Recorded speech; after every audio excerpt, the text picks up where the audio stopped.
Welcome to Esports Go, the only show for your esports news, notes, and highlights. I'm Matt Brown. And I'm Justin Gillerman. We're going to start today with our first matchup from yesterday. Of course, it's a matchup that would make Paul Revere curl his fist a little bit. Of course, I'm talking about the Boston Uprising and the London Spitfire. London came into this game 5-0, while the Uprising were 1-3. But oh my, was this a treat for the fans. Let's head straight to the highlights.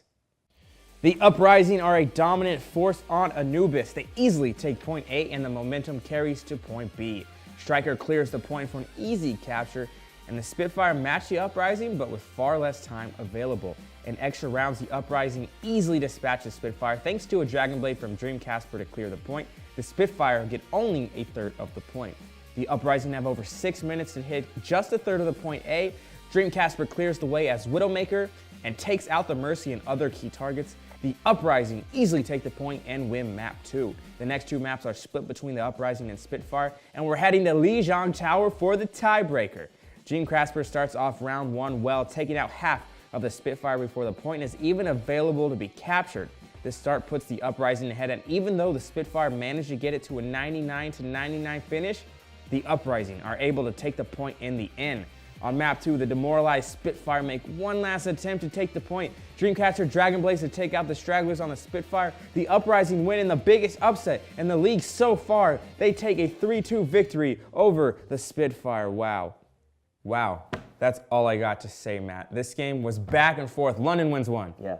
Boston wins 2 and 3. London wins 4. Then the deciding match on Lijiang Tower, where it was complete and utter chaos. I mean, you said this game might be a game where the Spitfire could get caught sleeping, but I did not foresee the Uprising coming out like they did. I think it surprised the Spitfire a bit as well, and this matchup ended up being probably the best of the year so far. I think it was, and the Uprising just put the league on notice. Watch out. This is the win they were looking for, turning everyone's heads in the process. Now for London, we talked about how they've been playing with fire, constantly having to make adjustments in order to win, and this time it came back to bite them.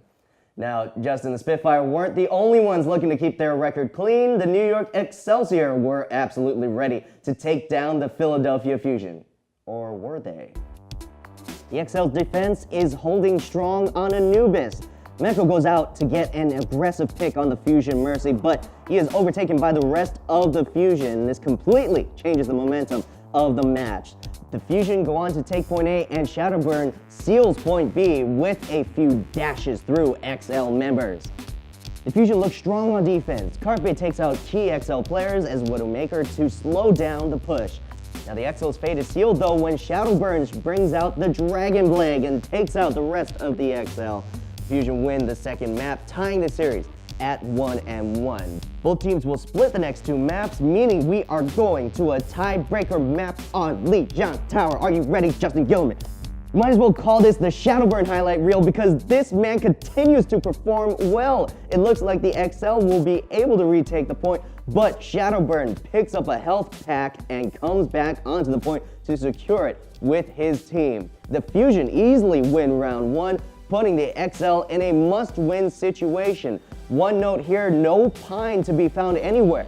On the Pharah, Shadowburn lays waste to the XL from the sky. He shows no fear and enters the point to land a barrage on the XL to keep the point.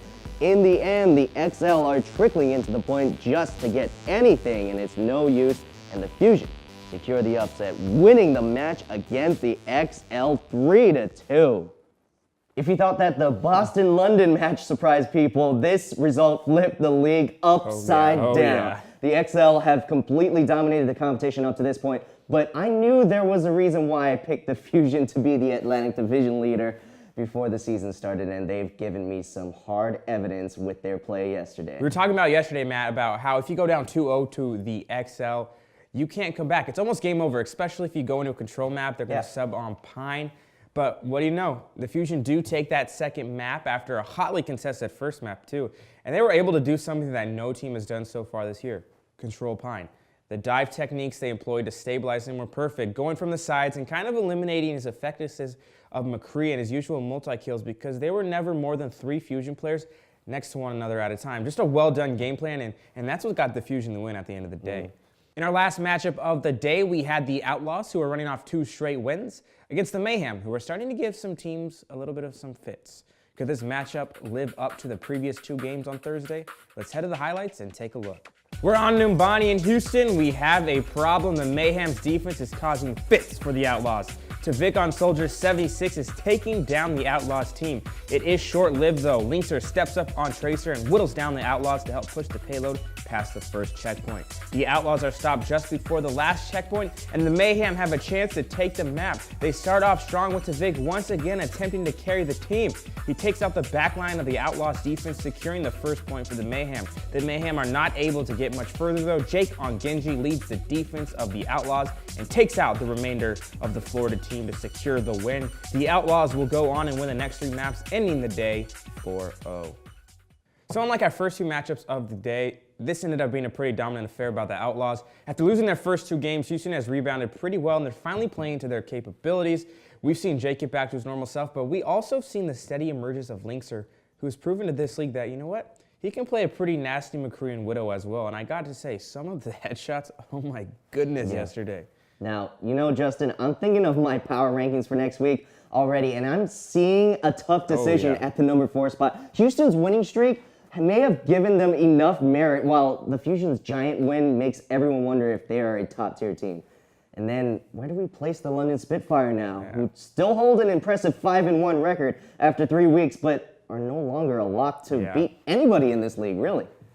Now, to finish off the highlights for today, we're going to look at the heroes and zeros for yesterday. My hero has to be Dream Casper of the Boston Uprising. His kNg play is one of the reasons why the Uprising upset the Spitfire. He was a thorn in their side, and they did not have an answer. For my hero, I have to pick Linkser of the Houston Outlaws. If you're wondering how the Houston Outlaws continue to be a success, don't.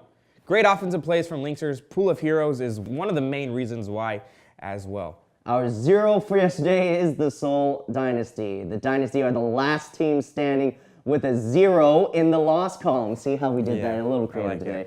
The New York Excelsior and the London Spitfire both received their first losses of the season from the Fusion and the Uprising. All right, keep it right here. After the short break, you're watching The Go.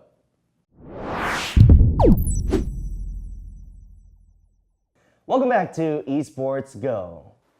Now, the Valve Dota 2 team has spoken in regards to streaming tournaments. Yesterday, we covered a story centered around Twitch shutting down streams that were streaming their own major under the pretense that they were in direct competition with their own stream. Until Valve could clarify their statement on streaming tournaments, there was not much the streamers could do. Now, Valve has come forth and clarified that, firstly, no one besides Valve is allowed to send DMCA notices for games streamed off of Dota TV that aren't using broadcasters' unique content. And the second statement is about who is and who is not permitted to cast off of Dota TV. They state that it will be their judgment alone on who violates this guideline and not any other third parties. Blizzard has answered your Hearthstone prayers and are making a few changes to their ranked mode.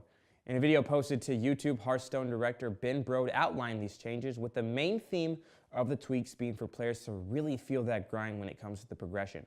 Starting in the March season, all players will reset 4 ranks backwards. So if you end at rank 15 in February, you'll start March at rank 19. Legends players will start at rank 4, and so on. The change, according to Brode, is for all players to feel that grind and that the advanced players aren't necessarily having it as easy over the players in the lower rank. Also, it was announced that each rank will be 5 stars in order to keep that progression the same throughout. This obviously means changes in the card back reward, whereas before rank 20 card back reward was 10 wins. Now, to ensure each player gets a fair trade, it will only take 5 wins to get the card back. These updates are just some of the changes players have wanted to keep the ranked ladder more balanced in the online competitive mode. CSGO player kNg will once again be looking for a new team. Vito kNg Giuseppe has been released from the 100 Thieves roster. This is after he once again made remarks on Twitter against other members of the community. kNg made homophobic remarks towards CSGO analyst Thorin on Twitter after Thorin made a joke against the 100 Thieves roster. This is not kNg's first time being removed from a team due to Twitter behavior. During the summer, kNg was removed from the Immortals roster after saying he would kill a member of the CSGO community, FNS. The 100 Thieves roster is comprised mainly of that Immortals team, having followed kNg to this new team, so there's no word on what will happen to the rest of the team now that kNg has been removed from a roster again.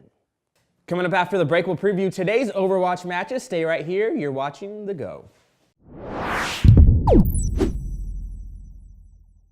Welcome back. This is The Go. Now let's take a look at today's Overwatch League matches. Oh my, this is the big one. Oh my is right. The top two teams in our power rankings and probably the best two teams in the league face off for the first time in the Overwatch League. The game may be a little dampened after the XL had their first loss yesterday against the Fusion, but both these teams have played phenomenally well this season. Each of these teams' strengths, the other has an answer. So it's going to be interesting to see what kind of game plan these two install for each other. And of course, we're finally going to get that Fleta versus Pine matchup we've been waiting for. Yeah, I'm going to be honest here, Justin. I'm going to agree with you. I wish this match was still a battle of the undefeated. Now, it's time for the XL to prove it. They could have been looking forward to this matchup while playing Philly yesterday, and if they were, then will we see that special game plan, or will we see an elite team that's reeling after week 3? For Seoul, this is their chance to close the door on whether or not they're the #1 team in the league. Next up on the docket, the Shanghai Dragons versus the Philly Fusion. Well, Shanghai took a map off the almighty Dynasty last time out, but I have my doubts with the best players being given a rest on the Dynasty during that match. So will Shanghai show us that it was a major jolt to their season, or will the Philly Fusion steamroll them with their recent momentum? The Dragons are still looking for a win, but they are playing decently well lately, showing off a little bit more better cohesiveness. The Fusion, on the other hand, are coming off that big win against the XL. They cannot have an emotional letdown against this Dragons team. Such a grueling matchup yesterday that took a lot out of them mentally, I imagine. How do they come back today with that same mentality and not overlook the Dragons? If they do come out slow, we may see a closer game than expected, and hey, maybe even that Dragons team gets a map. Maybe. Now, in our last matchup of the day, we have the Dallas Fuel going up against the San Francisco Shock. The Shock already losing to the Spitfire this week, while this will be the first of a back-to-back for the Fuel. Will Baby Bay perform like he can, and will Naomi have a repeat performance of a good outing last time? Or will we finally see the Fuel break through with their first win? Going to need Taimu and Effect to step up their game much more in this match. They will, and this match actually has some intrigue when you look at it and see two teams fighting for legitimacy in this league. I honestly don't think we can give the Fuel any more chances at a respectable finish if they can't give the Shock a competitive match. And San Fran will need to forget about their loss and focus on playing a clean match to come out of the week 1-1. That's it for us here at The Go. Don't forget to check us out at our website, challengemedia.tv, for all your gaming news. Also check us out and follow us on Facebook and Twitter as well. We'll be here all week with your news and highlights. Thanks for watching the Esports Go. We'll see you next time. See ya.